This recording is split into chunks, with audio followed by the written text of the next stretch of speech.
Hello, everybody. Welcome to the Light Investor. We're here on a really hot afternoon in Peoria Heights, Illinois, and we've got some interesting information to share with all you, especially around retirement challenges and how some of the tailwinds we've had for years and years have kind of turned into headwinds. And we kind of just want to give a shout out to our good friend Larry Swedroe, who's our... Yeah, we're going to share some of Larry's information today.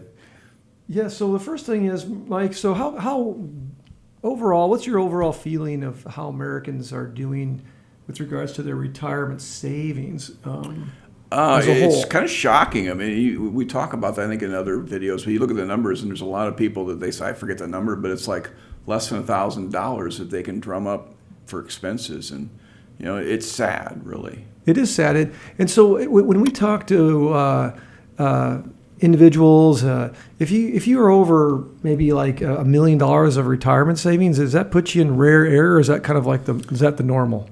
That definitely is the rare air, right? I mean, yeah. And that's what I always tell, because that's my focus is on high net worth clients. And I have to, sometimes I have clients that are modest and humble and think they haven't done that well in life. And I have to remind them, like, you're in rare air. Yep. You've done really well. Yep, and we've kind of talked about how you get to that $1 million or like whatever your plan might be. It just takes some time, and it takes the power of compounding, right, and hard work, saving, living within your means, right? Yeah, just some simple stuff. So really, when it comes down to folks, like only 3.2% of Americans have saved $1 million for retirement. So it's rare air, and 50% have saved zero. 40, and that's from a brand new Wall Street Journal article that came out on Monday. But thanks to Larry, one of his famous quotes is, "The safest port in a sea of uncertainty is diversification," right? Sure. So he's one of our great prolific authors of this last century.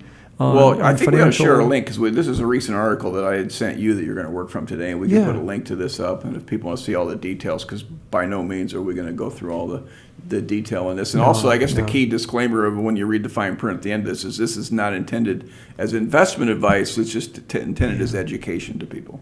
Yeah, so I think what we're going to do, we're going to give you, this will be a short video, but we want to give you some trends that Larry sees and that we see as well.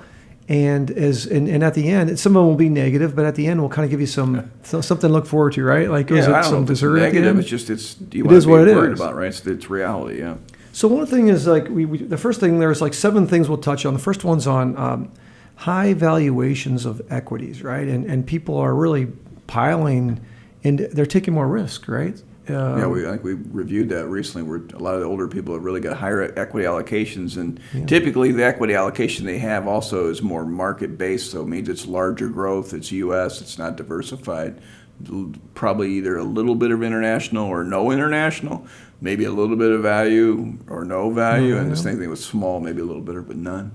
Yeah, so even though right now we see the world of equities as being richly valued, there are some areas like international and small cap that might be able to provide you some buoyancy in your returns.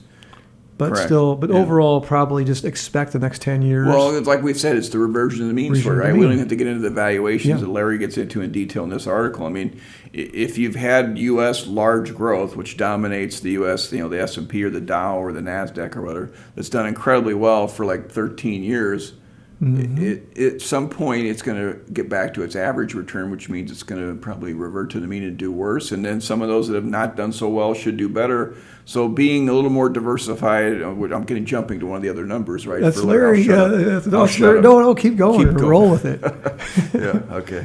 What do we got for number 2? Number 2 is historically low bond yields. Right. Like we've had, and we've seen those bond yields come up some, but we're still at somewhat lower rates than the 10-year used to be, right? Like, I thought that was interesting. So he was using 5-year treasuries as the numbers because he's a proponent, and so are we, of using investment grade fixed income, which is either going to be CDs, treasuries, maybe munis at some point in time when the yields are appropriate for high net worth people. But the numbers he was giving here is the 5-year treasury historically is almost 5%, 4.9, and right now it's 3.8. So yields are still low compared to historical numbers, which is another headwind, right? Yep, another headwind. Another good news, bad news thing is number 3 is it's kind of facing retirees is that, hey, the good news, they're living longer. And what's the chance of you after you've reached the age of 65, what's the chance of living to, 97, right? What is it, like 25%? Well, yes, because right? people look at it wrong. And it's good he put this data in here, and I scribbled this down just to kind of regurgitate this for you.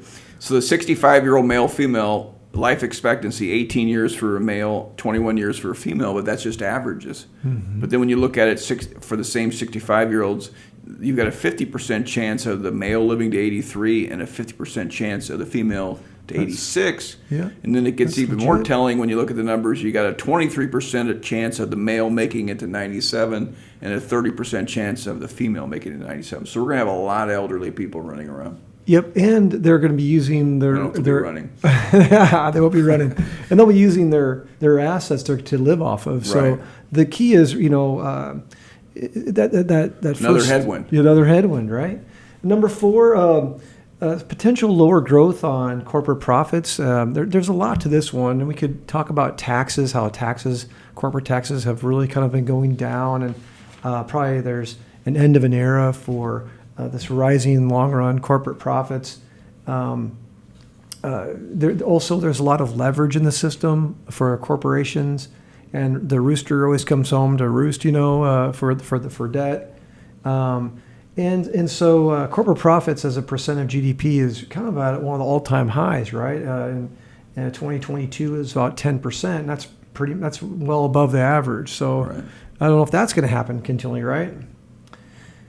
Something we've been talking about for a long time is debt, right? And that's our 5th headwind, and not just for individuals, but for the federal government in particular.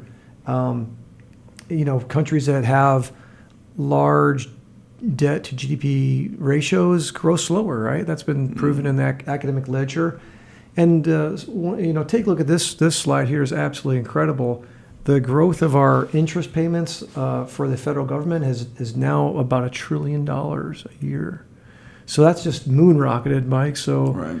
We're spending more money on debt, not on other things. How about like long-term care risk? We're Number such a ray of 6. sunshine today. I know. Yeah, let's keep going. It's only 100 degrees outside, Okay, So, right. How about long-term care? How often do you recommend that? It's definitely something that people need to consider now with my clients, again, because I mentioned I got high net worth, so a lot of them, Self-insured? they have the means to self-insure. But I Yeah. mean, yeah, people need to look at that, and it's tougher to buy a policy nowadays because the companies didn't price it well, and it's a big risk. And so now to get coverage, you got to buy mostly a hybrid type policy, which either involves tying annuity to it or tying life insurance. But yeah, that's a tough one. Yeah, and premiums have gone up quite a bit as well on those. Right. It's been tough. The last headwind is failure to fully fund Social Security and Medicare, our social welfare program. It's not even a decade away. Both of them, their trust funds will be zero. Right. So for Social Security, if you're having a primary insurance amount, a PIA, in 2031, it's going to be reduced to 77% of what you're getting today, and that's the estimates from the trustees. And Medicare is the same. Medicare is in 2031, and the benefits are going to go down by 19% if nothing is to be done. So they're going to do something. They'll have to do something eventually. Yeah. Whether they extend the age that you're eligible or whether they cut benefits for future people, I would think they'll grandfather the old people in. I think so. And the old one always raised taxes. Yeah. Right. Yeah, you can do that too. Yeah. So anyway, Mike, those are some big headwinds that used to be tailwinds for us. But what are some investor takeaways we want to our listeners to come away with today? Well, I think we sound like broken clocks when we keep talking about diversification with people. But I mean, and it's been tougher the last 10 years to show people the benefits of diversification because you've had this tracking error with the market doing large growth, which drives the market doing better than every other asset class, and especially international, but as well as value stocks in the U.S. and small stocks in the U.S. But in the longer haul, typically your odds are better if you do diversify. So you want to diversify, but also you want to have a plan, right? We always talk about that. Have a plan, save. Yep. Model that plan. And diversification in this case, go to asset classes that are relatively have lower valuations than the typical tech stock, S&P stock that have done so well, and NASDAQ. Yeah, Larry actually gave a couple of examples of that here. Again, we're going to put that link up, but he'd get just as of June of 23, here's some data. Vanguard Total Stock Fund had a PE ratio, that's price to earnings ratio, of 19.3, which is high compared to historical. And then he used Dimensional U.S. Small Cap Value Fund, PE ratio 8.9. It's half. Yeah. And the International Small Value 7.8. I mean, so there are other asset classes that have much lower valuations. Yeah, like half. So that's some good news. So for astute and prodigious investors, they might consider more diverse rewind the tape allocation. somewhere out there on YouTube. We've talked about that portfolio. Yeah. Well, anyways, folks, hope you enjoyed a little bit of this conversation about kind of tailwinds turn into headwinds, what you can do about it, some simple plans for investors, some takeaways, and we're glad to be back and enjoy your summer. This is the Enlightened Investor Team. We're out. Stay cool. Stay cool.